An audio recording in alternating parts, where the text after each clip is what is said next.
C'était donc un lieu ouvert à tous. Le campus d'Artem doit désormais fermer ses portes aux habitants confrontés à des intrusions et des faits de délinquance récurrents. Les étudiants, eux, doivent montrer patte blanche, une situation causée par une poignée d'individus extérieurs au quartier. Sur place, David Bailly et Olivier Bouillon. Nous sommes le 31 janvier 2026. La police est en passe d'interpeller un jeune délinquant qui, quelques minutes auparavant, a tenté de braquer un commerçant du quartier d'Artem.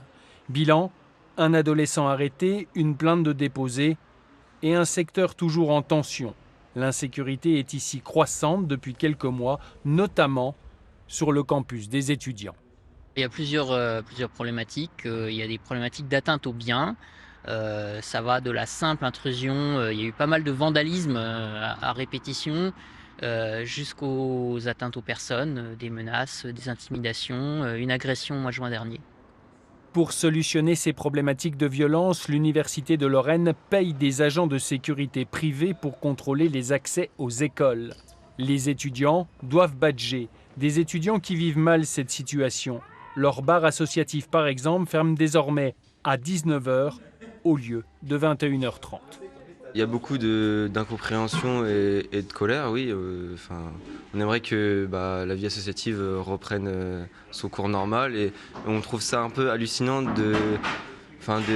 que 300 étudiants ingénieurs soient pénalisés par une dizaine, une quinzaine d'individus, oui. Et d'ailleurs, je parle de 300 pour les mines de Nancy, mais c'est aussi tous les autres campus, notamment l'école de commerce et l'école d'Arc à côté, est aussi pénalisée par cette situation. La préfecture de Meurthe-et-Moselle se dit attentive à la situation. La métropole de Nancy argue qu'elle a placé une caméra de surveillance et qu'elle renforce ses contrôles de police en soirée.